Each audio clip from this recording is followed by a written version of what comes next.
Bismillahirrahmanirrahim. Assalamualaikum warahmatullahi wabarakatuh. Salam sejahtera untuk kita semua. Yang saya hormati dan banggakan Ketua Umum PPAD Letnan Jenderal TNI Purnawirawan Gunung Nanggung. Yang saya hormati dan banggakan Panglima Kodam Jaya yang diwakili Kasdam Jaya Brigjen TNI Edi Sutrisno. Yang saya hormati dan banggakan Wakil Gubernur DKI Jakarta, ini adik saya Ahmad Reza Patria, Ketua PPAD DKI Jakarta Bapak Majen TNI Purnawirawan Prihanto, para pengurus dan anggota PPAD yang saya hormati, Bapak Ibu dan hadirin tamu undangan. Pertama-tama, marilah kita panjatkan puji syukur kehadiran Allah Subhanahu wa Ta'ala, karena atas rahmat dan karunia-Nya kita masih diberi kesempatan untuk bertemu dalam keadaan sehat walafiat. Sholawat serta salam marilah kita aturkan kepada junjungan kita Nabi besar Muhammad SAW beserta keluarga dan sahabatnya. Semoga kita mendapat syafaat beliau di hari kiamat nanti. Saya sampaikan terima kasih kepada Ketua PPAD DKI Jakarta Pak Prihanto yang mengundang saya untuk ikut menyumbangkan pikiran dan pendapat dalam acara Musyawarah Daerah 2022 Persatuan Purnawirawan TNI Angkatan Darat yang diselenggarakan pada hari ini. Saya sengaja sempatkan hadir secara fisik karena bagi saya acara ini penting, karena saya bertemu dengan para purnawirawan TNI yang masih memiliki tugas dan peran penting di negara ini. Salah satunya adalah sebagai pelopor, motivator, dan komunikator di bidang Sosbud Hankam. Ini bukan peran yang biasa-biasa saja, tetapi ini adalah peran yang fundamental, karena dalam beberapa kesempatan saya telah sampaikan bahwa membangun generasi bangsa yang tangguh bukan hanya dengan subsidi di bidang pendidikan, tetapi wajib dibangun dengan kekuatan ideologi, karena hanya generasi bangsa yang berideologi yang akan mencintai bangsanya. Oleh sebab itu, dalam doktrin dimulai Sosbud Hankam, kata ideologi diletakkan di depan, karena ideologi adalah loslah bangsa ini. Filosofi yang menjadi landasan berbangsa dan bernegara kita yaitu Pancasila, di mana 5 silanya menjadi rumusan final di dalam naskah pembukaan konstitusi kita yang disepakati ditetapkan pada 18 Agustus 1945. Bapak, Ibu, dan hadirin yang saya hormati, saya tidak akan mengajari para purnawirawan perwira Angkatan Darat tentang ideologi dan konstitusi, karena doktrin tentang ideologi dan konstitusi ibarat denyut nadi bagi para prajurit serta marga. Saya juga tidak akan membedah tentang Pancasila yang rumusannya telah final di tanggal 18 Agustus 1945, karena prajurit serta marga adalah pengawal Pancasila. Demikian juga saya yang sudah 30 tahun aktif memimpin organisasi Muda Pancasila, apalagi Ketua PPAD DKI Jakarta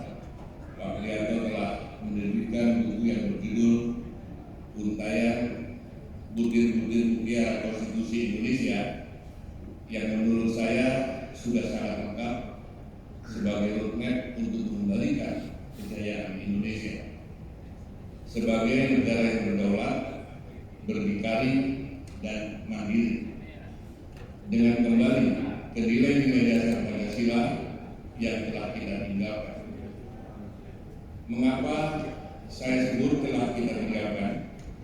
Karena saya sudah mengatakan berulang kali dalam beberapa kesempatan bahwa amandemen konstitusi yang kita lakukan di tahun 1999 hingga 2002 yang lalu adalah kecelakaan konstitusi.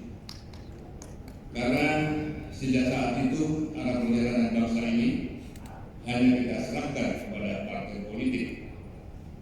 Amandemen yang dilakukan dengan dalih untuk memperkuat sistem presidensial dan memperkuat posisi parlemen, khususnya DPR RI, ternyata bukan berbanding lurus dengan penguatan kedaulatan rakyat, malah mengubah konsep kedaulatan rakyat yang seharusnya dari rakyat, oleh rakyat, dan untuk rakyat menjadi dari rakyat, oleh partai politik, dan untuk oligarki. Maka konstitusi kita hari ini yang lahir dari amandemen di era informasi secara perlahan tapi pasti telah menjadikan Indonesia menjadi negara yang meninggalkan sistem demokrasi Pancasila dan sistem ekonomi Pancasila, menjadi negara yang sekuler, liberal, dan kapitalistik. Saya sebagai pejabat negara telah disumpah atas nama Allah Subhanahu wa Ta'ala dan disaksikan Al-Quran bahwa saya harus menjalankan konstitusi dan peraturan perundangan. Tentu secara objektif sebagai pejabat negara saya harus memenuhi sumpah saya. Tetapi secara subjektif Allah Subhanahu wa Ta'ala memberi saya akal untuk berpikir dan kolbu untuk berzikir, sehingga saya selalu memadukan akal, pikir, dan zikir, sehingga saya harus melakukan koreksi atas konstitusi hasil amandemen yang sudah menyimpang jauh dari apa yang dicita-citakan para pendiri bangsa ini. Saya juga harus melakukan koreksi terhadap peraturan perundang-undangan yang lahir tidak dalam semangat memberi manfaat kepada rakyat, tetapi sebaliknya memberi manfaat kepada segelintir orang atau kelompok, bahkan yang lebih kejam justru menyengsarakan rakyat. Tetapi secara empirik, keuangan DPD RI dalam fungsi legislasi sangat terbatas. Demikian juga kewenangan yang diberikan dalam konstitusi. Oleh karena itu, yang bisa saya lakukan adalah menyampaikan langsung kepada seluruh stakeholder bangsa ini bahwa arah perjalanan bangsa ini harus kita koreksi, harus kita perbaiki untuk Indonesia yang lebih baik.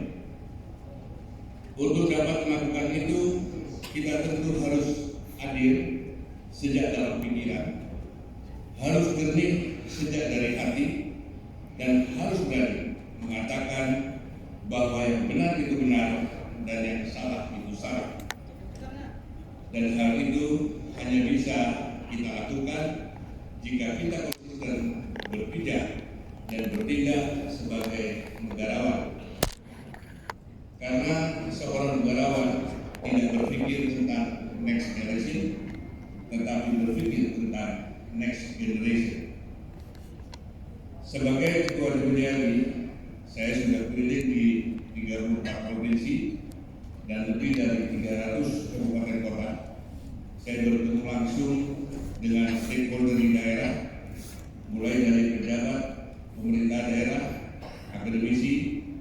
dan kalangan kampus, pesantren, dan agamawan hingga kerajaan dan Kesultanan Nusantara. Saya mendengar dan melihat langsung apa yang mereka rasakan dan alami di daerah, dan hampir semua persoalan yang dihadapi dan dirasakan sama, yaitu ketidakadilan dan kemiskinan. Dua hal ini adalah persoalan fundamental bangsa ini. Mengapa saya sebut fundamental? Karena penyebabnya juga fundamental, sehingga penyelesaiannya juga harus fundamental. Tidak bisa kita atasi dengan pendekatan yang kuratif dan karitatif, harus fundamental dari hulunya, bukan dari hilir. Ketidakadilan terjadi karena negara ini telah terkungkung oleh oligarki ekonomi yang telah menyatu dengan oligarki politik dan menyandera kekuasaan. Dan kemiskinan terjadi karena kemiskinan yang struktural, dampak dari ketidakadilan tersebut. Jadi menurut saya persoalan bangsa ini bukanlah soal pemerintah hari ini atau soal presiden hari ini, tetapi persoalan bangsa ini adalah adanya kelompok yang menyandera kekuasaan untuk berpihak dan memihak kepentingan mereka. Siapa mereka? Oligarki ekonomi yang rakus menumpuk kekayaan dan menyimpan kekayaan mereka di luar negeri, dan mereka semakin membesar dan menyatu dengan oligarki politik. Silakan menjadi kaya raya, tetapi jangan karena mengatur dan mengendalikan kebijakan negara untuk berpihak kepada kalian. Silakan menjadi kaya raya, tetapi jangan gunakan kekuasaan untuk memperkaya diri dan kelompok kalian. Silakan untuk kaya raya, tetapi jangan hanya segelintir orang di Republik yang memiliki kekayaannya sebanding dengan kekayaan 100 juta rakyat Indonesia. Ini ketidakadilan yang sudah keterlaluan, sudah melampaui batas, dan ketidakadilan yang melampaui batas harus diakhiri. Karena ketidakadilan yang melampaui batas membuat Tuhan murka. Karena Allah Subhanahu wa Ta'ala tidak ridho kepada hamba-Nya yang melampaui batas. Allah Subhanahu wa Ta'ala memang Maha Pengasih dan penerima taubat, tetapi jika ketidakadilan ini diteruskan dan kita biarkan, Allah Subhanahu wa Ta'ala bisa murka. Dan murka Allah Subhanahu wa Ta'ala telah dicontohkan dalam sejarah bangsa-bangsa yang hancur sebelum kita. Bapak, Ibu, dan hadirin yang saya hormati, DPD RI secara kelembagaan telah mengajukan gugatan ke Mahkamah Konstitusi atas pasal 222 Undang-Undang Nomor 7 Tahun 2017 tentang pemilu. Pasal yang kami gugat adalah pasal tentang ambang batas pencalonan presiden atau presidensial threshold. Bagi kami di DPD RI, pasal ini adalah pasal penyumbang terbesar ketidakadilan dan kemiskinan struktural di Indonesia. Karena melalui pasal inilah oligarki ekonomi mengatur fungsi mereka untuk menentukan pimpinan nasional bangsa ini. Karena pasal 22 itulah yang memaksa partai politik berkoalisi untuk memenuhi ambang batas. Maka yang terjadi adalah capres dan cawapres yang akan diberikan kepada rakyat akan sangat terbatas. Disitulah pintu masuk oligarki ekonomi dan oligarki politik mengatur dan mendesain siapa pemimpin nasional yang akan mereka mintakan suara dari rakyat melalui demokrasi prosedural yang kita sebut sebagai Pilpres. Dan pasal 222 tersebut juga menutup pintu bagi partai politik baru peserta pemilu untuk mengajukan pasangan capres dan cawapres karena kewajiban menggunakan basis suara pemilu 5 tahun sebelumnya. Sehingga jangan heran bila janji-janji manis untuk mewujudkan keadilan sosial dan kemakmuran rakyat yang diucapkan oleh kandidat capres cawapres tidak akan pernah terwujud, karena mereka yang membiayai proses munculnya pasangan capres dan cawapres itu adalah oligarki ekonomi yang memperkaya diri dari kebijakan dan kekuasaan yang harus berpihak kepada mereka. Maka siapapun calon presiden 2024 nanti, selama oligarki ekonomi yang mendesain dan membiayai, maka janji-janji manis capres itu tidak akan pernah terwujud. Karena bagaimana mungkin seorang capres akan menghentikan impor garam, impor gula, impor beras, dan komoditas lainnya, sementara oligarki ekonomi yang mendesain dan membiayai capres tersebut adalah bagian dari penikmat uang renting dari keuntungan impor. Bagaimana mungkin seorang capres akan mewujudkan pasal 33 Undang-Undang Dasar ayat 1, 2, dan 3, di mana bumi, air, dan isinya dikuasai negara untuk sepenuhnya kemakmuran rakyat, dan cabang produksi yang penting bagi hajat hidup orang banyak dikuasai negara, bila oligarki ekonomi yang mendesain dan membiayai capres tersebut